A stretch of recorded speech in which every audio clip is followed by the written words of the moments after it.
Balancing accounts की कैसे होती है और उसका क्या मतलब होता है, आज मैं आपको वो सब डिटेल में बताऊंगी। ठीक है, लास्ट वीडियो में हम कर चुके हैं modern approach and traditional approach of rules of debit and credit. ठीक है, तो अगर आपने वो वीडियो नहीं देखी है तो पहले जाके वो वीडियो देख लो, क्योंकि वो वीडियोस देखने के बाद आपको ये कॉन्सेप्ट और अच्छे से क्लियर हो जाएगा। लिंक मैंने डिस्क्रिप्शन बॉक्स में दे दिया है, नहीं तो आप इससे प्रीवियस वीडियो जो मेरी थी उसमें भी आप देख सकते हो, तो आपको डायरेक्ट भी मिल जाएगा। ठीक है, तो चलिए वीडियो स्टार्ट करते हैं। हमारा जो है हमने पढ़ा था डुअल एस्पेक्ट कॉन्सेप्ट, जब हमने कॉन्सेप्ट्स किए थे अकाउंटिंग के। Dual aspect means every transaction has two aspects, one is debit and second is credit. ठीक है ना, तो हमें क्या है, अब यहाँ पर भी हमारे पास सेम चीज है, debit and credit. Her transaction जो है हमारे पास आ रही है, दो एस्पेक्ट के साथ आ रही है, डेबिट भी होगी और क्रेडिट भी होगी। ठीक है ना, तो देखते हैं हमारे पास ट्रांजैक्शन कहाँ पर डेबिट हो रही है, कहाँ पर क्रेडिट हो रही है, और उसको हम अकाउंट्स में कैसे लिखेंगे। अभी तक तो हमने सिर्फ ट्रांजैक्शंस को समझा कि कौन सी ट्रांजैक्शन डेबिट होनी चाहिए, कौन सी ट्रांजैक्शन क्रेडिट होनी चाहिए, जो हमने अप्रोच पढ़ी थी। ठीक है, तो इसमें हम अकाउंट ड्रॉ करेंगे, उसमें हम बैलेंस भी निकालेंगे और अपना डेबिट और क्रेडिट बैलेंस कैसे होगा, अकाउंट्स में कैसे एंट्री होती है, वो सब आप सीखेंगे। ठीक है, तो चलिए देखें। सबसे पहले है हमारे पास डेबिट बैलेंस। ठीक है, जब हमारा डेबिट बैलेंस ज्यादा होता है क्रेडिट बैलेंस से तो उसे हम डेबिट बैलेंस बोलते हैं। पहले ये पॉइंट समझ लो, मैं आगे आपको बताती हूँ कैसे। दूसरा होता है क्रेडिट बैलेंस, जब हमारा क्रेडिट बैलेंस ज्यादा होता है और डेबिट बैलेंस कम होता है तो उसे हम बोलते हैं क्रेडिट बैलेंस। ठीक है, तो देखिए अभी जैसे एक वेइंग स्केल की हम बात करें, एक तराजू जो होता है उसमें दोनों साइड्स पर हम वेट रखते हैं। ठीक है, जैसे सपोज आप मार्केट में आप आलू लेने गए, ठीक है ना, आलू लेने गए तो जो शॉपकीपर है उसने क्या किया, एक साइड पर उसने आलू रखे और दूसरी साइड पर 1 kg, अगर आपको 1 kg लेने हैं तो 1 kg का वो वेट होता है, बाट जिसे बोलते हैं, वो उसने रखा। ठीक है, तो देखो ये हम मैं तराजू बनाकर दिखाती हूँ। एक हमारे पास ये तराजू होता है इस तरह से। ठीक है, ये पुराने जमाने का बनाकर बता रही हूँ जिससे कि आपको थोड़ा अच्छे से क्लियर हो जाए। ठीक है, ये हमारा इस तरह का तराजू होता है। इसमें यहाँ पर क्या है, यहाँ पर उसने आलू रख दिए। ठीक है, और यहाँ पर उसने क्या रखा, उसने एक 1 kg का वेट रख दिया, बाट रख दिया। ठीक है ना, तो अब क्या है, अब ये क्या है, आपको 1 किलो आलू लेने हैं तो क्या होना चाहिए, दोनों का जो बैलेंस है वो सेम होना चाहिए, तभी आपको पता चलेगा कि हमने जो आलू लिए हैं वो एग्जैक्ट हमारे सही क्वांटिटी में हमें मिल रहे हैं। तो इसी तरह से हमारे अकाउंट्स में भी होता है। ठीक है, अगर हमारे पास डेबिट बैलेंस ज्यादा है तो हमें क्रेडिट बैलेंस को उसके इक्वल करना होता है, तो उसमें हमारा जो बैलेंस बचता है वो होता है बैलेंस CD। ठीक है, तो ये आपको समझ में आया, इसको मैं इरेज करती हूँ। ठीक है, और मैं अब अकाउंट्स में आपको बताती हूँ कैसे हम इसको यूज करते हैं, लेकिन आपको इसको माइंड में रखना है कि हमारी जो भी अकाउंट हम बनाएंगे ना, दोनों इक्वल होने चाहिए, दोनों की जो बैलेंस होता है वो इक्वल होना चाहिए। देखते हैं कैसे। टी शेप अकाउंट के बारे में आपने पढ़ा है, सुना है। देखो ये हमारा टी शेप अकाउंट है।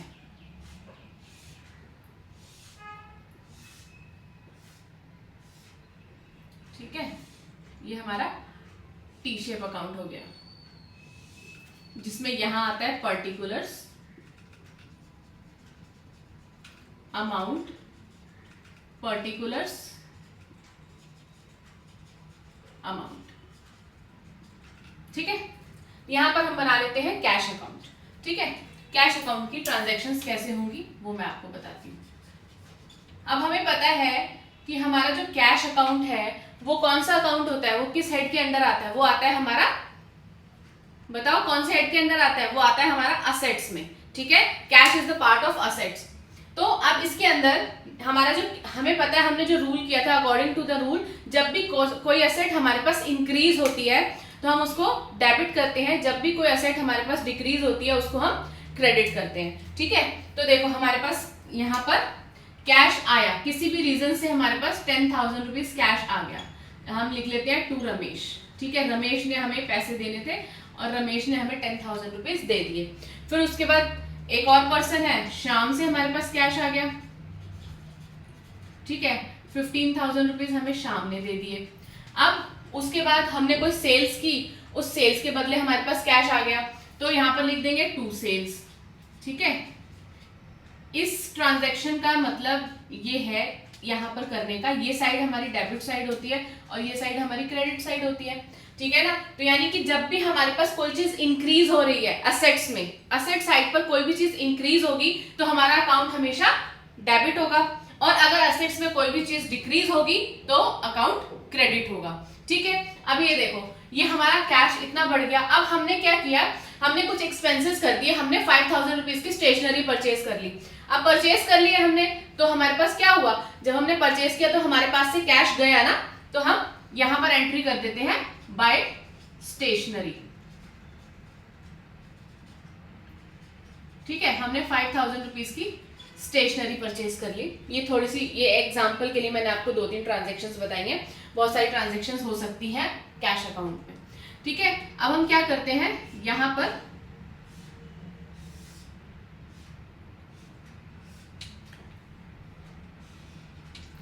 अब देखो यहां पर इनका टोटल करते हैं, 15 + 5 20 + 10 30, तो यहां पर आ गया हमारा 30,000 हमारा। लेकिन तराजू क्या बोलता है, तराजू बोलता है कि दोनों साइड्स इक्वल होनी चाहिए, तो अब यहां पर क्या है, यहां पर भी हमारा 30,000 आना चाहिए। ठीक है, लेकिन वो 30,000 लाने के लिए अब हमें क्या करना पड़ेगा, हमें करना पड़ेगा इसको भी इक्वल करना पड़ेगा। जैसे कि आप जैसे आलू लेने गए तो 1 किलो आलू आपने लेने थे, और आपका जो जहां पर बाट है वो जगह ज्यादा हैवी है और आलू वाली जगह कम है, तो क्या करते हैं, तो उसमें 1 आलू और डाल देते हैं जिससे कि दोनों का बैलेंस इक्वल हो जाए। या फिर अगर उसमें आलू ज्यादा है और आलू में भार ज्यादा है और बाट वाला कम है, तो क्या करते हैं, उसमें से 1 आलू निकाल लेते हैं। ठीक है ना, इसी तरह से होता है। अब इसी तरह से इस अकाउंट में भी क्या होगा, जब हम इन दोनों को हमें इक्वल करना है तो क्या करना पड़ेगा, हमें यहाँ पर उतना ही वेट और डाल देना है जिससे कि यहाँ पर 30,000 बैलेंस आ जाए हमारे पास। ठीक है, तो यहाँ पर हम करते हैं बाय बैलेंस CD। ठीक है, 30,000 - 5,000 दैट इज 25,000 रुपीज। ठीक है, अब 25,000 + 5,000 = 30,000 आ गया, दोनों साइड्स इक्वल हो गई हमारी। अब यहाँ पर ये जो बैलेंस, ये जो हमने यहाँ पर लिखा, यानी जो एक्स्ट्रा वेट हमने डाला उसको हम बोलते हैं बैलेंस CD, यानी कैरेट डाउन, जिसको हम आगे लेकर जाएंगे। ठीक है, अच्छे से क्लियर होते जाएंगे, धीरे धीरे कॉन्सेप्ट्स आप समझते जाओ, जब आप खुद करोगे ना तो बहुत अच्छे से सब कुछ क्लियर होगा। ठीक है, अब ये देखो बैलेंस CD हमारे पास ये आ गया, यानी कि ये हमारा बैलेंस है जो हम आगे फॉरवर्ड करेंगे। अब इसको दूसरी तरह से मैं समझाती हूँ। सपोज आपके पास आपके पापा ने 10,000 रुपीज आपको दिए, और अब आपको बोला कि इसमें से ना ये 2,000 रुपीज का इलेक्ट्रिसिटी बिल पे कर देना, 1,000 का वाटर बिल पे कर देना। ठीक है, तो आपने वो कर दिया। अब आपके पास टोटल कितने पैसे बचे, आपने 2,000 इलेक्ट्रिसिटी किया और 1,000 आपने वाटर बिल पे कर दिया, तो आपके पास बचे 7,000। ठीक है, अब आपके पापा ने बोला जो पैसे बचेंगे ना वो आप रख लेना अपने पास, आगे काम आएंगे, कभी कोई भी एक्सपेंस करना होगा तो आप उसमें से करना। ठीक है, आपने बोला ठीक है, तो अब क्या है, वो 7,000 रुपीज आपके पास जो बचे थे वो आपका क्या हो गया, वो आपका बैलेंस हो गया जो आपके पास बचा है। यहाँ पर भी ये वही बैलेंस है। जैसे देखो हमारे पास कैश आया, रमेश से आया, शाम से आया, सेल से आया, इतना कैश हमारे पास आ गया, जिसमें से खर्च हमने कितना किया 5,000 रुपीज, और हमारे पास बच कितना गया 25,000। अगर हमें अब आगे के कोई एक्सपेंसेस करने होंगे तो हम किस में से करेंगे, इस 25,000 रुपीज में से करेंगे। ठीक है, तो ये जो है ये हमारा आगे बैलेंस कैरी फॉरवर्ड होगा। अब ये जो बैलेंस हमारे पास बचा है ना, जो एंड में बचता है, इसको हम बोलते हैं बैलेंस CD। अब नेक्स्ट मंथ में हम जब इसको कैरी करेंगे तो ये बैलेंस हो जाएगा हमारे पास BD। BD means brought down. ठीक है, आप लिख लो CD क्या होता है, मैं आपको लिख देती हूँ। CD means carried down and BD means brought down.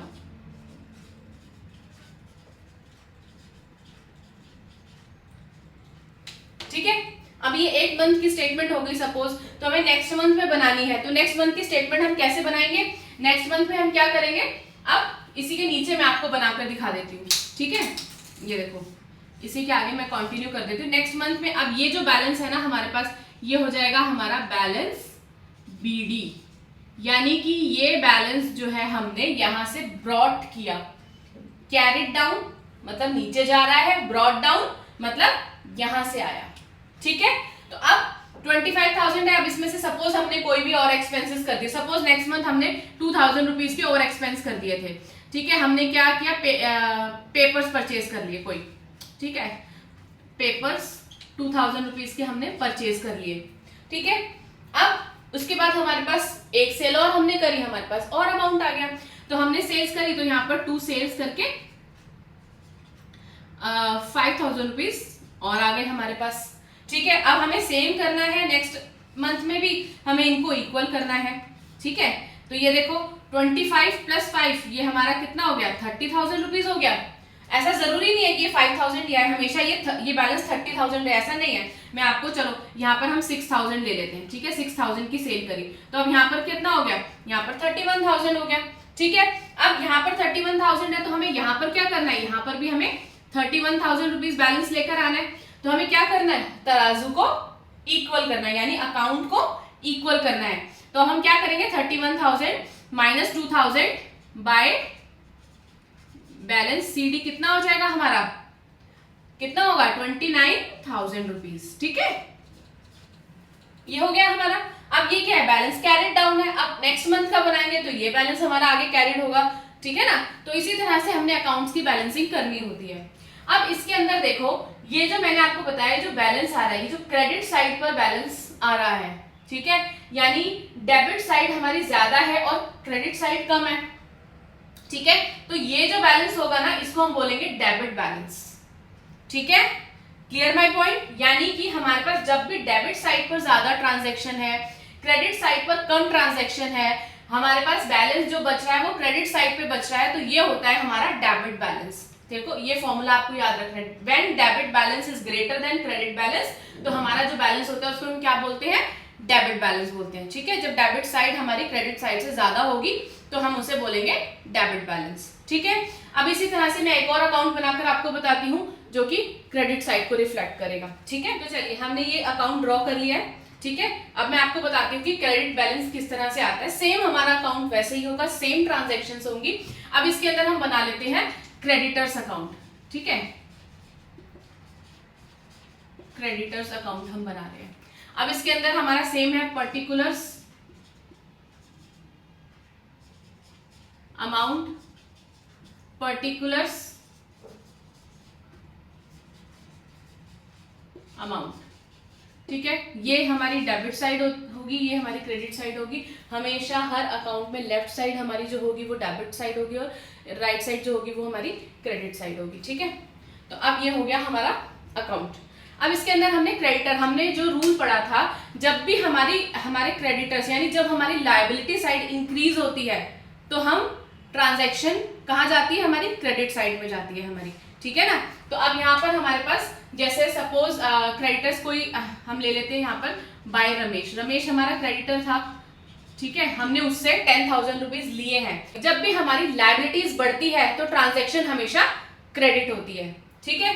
तो यहाँ पर रमेश है, रमेश से हमने पैसे ले लिए, हमारे पास आ गए, यानी हमारे क्रेडिटर्स इंक्रीज हो गए। तो हमारी ट्रांजैक्शन कहाँ जाएगी, हमारी ट्रांजैक्शन जाएगी यहाँ पर, ठीक है। यानी 1 लाख रुपीज हमने रमेश से लिया, हमारे क्रेडिटर्स इंक्रीज हो गए, क्रेडिट साइड इंक्रीज हो रही है।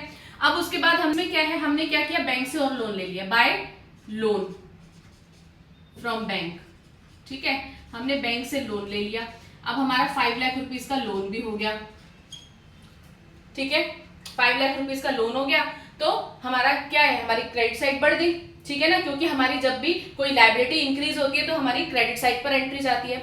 अभी हमने जो रमेश से 1 लाख रुपए लिए थे, अब हमने रमेश को वो पैसे वापस करने हैं, उसमें से सपोज हमने 50,000 उसको वापस कर दिए, तो हम यहाँ पर लिख देते हैं टू रमेश 50,000, हमने 50,000 उसको वापस कर दिए। यानी कि जब हमारी लायबिलिटी डिक्रीज हो रही है, जब लायबिलिटी डिक्रीज होगी तो हम ट्रांजैक्शन को हमेशा डेबिट करेंगे, ठीक है। तो यानी ये डिक्रीज हो गई, हमने इस पे कर दिया, क्रेडिटर्स हमारे कम हो रहे हैं तो हमारी डेबिट साइड में एंट्री हो गई। तो अब हम इनकी बैलेंसिंग करते हैं, ठीक है। चलो, अब हमारा ये देखो, ये है 6 लाख रुपीज, क्लियर। अब हमने यहां पर भी 6 लाख लिखना है। अब इन दोनों को इक्वल करने के लिए हम क्या करेंगे, 6 लाख रुपीज में से 50,000 माइनस कर देंगे तो कितना आ जाएगा हमारे पास 5,50,000 रुपीज। तो ये क्या हो गया टू बैलेंस CD। ठीक है, तो हमारे पास तराजू को इक्वल करने के लिए हमने क्या किया, तराजू को इक्वल करने के लिए हमने यहाँ पर 5,50,000 रुपीज लिख दिए और अब ये हमारा आगे कैरी फॉरवर्ड होगा नेक्स्ट मंथ में या नेक्स्ट ईयर में, जिस तरह से भी ट्रांजेक्शन ये करनी है।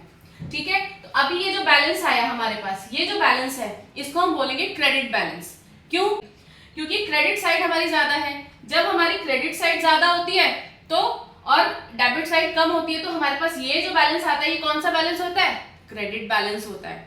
ठीक है, तो हमें क्या याद रखना है, हमें याद रखना है जब डेबिट साइड ज्यादा होती है और क्रेडिट साइड कम होती है तो हमारे पास डेबिट बैलेंस आता है। जब क्रेडिट साइड ज्यादा होती है और डेबिट साइड कम होती है तो हमारे पास क्रेडिट बैलेंस आता है। ठीक है, तो आई होप आपको ये अच्छे से समझ में आ गया हो। कुछ डाउट है, कोई भी प्रॉब्लम है मुझे कमेंट करके बताओ। अगर वीडियो पसंद आ रही है तो उसे लाइक करते रहना और अगर अभी तक सब्सक्राइब नहीं किया है तो सब्सक्राइब। तो मिलते हैं अगली वीडियो में, बाय बाय।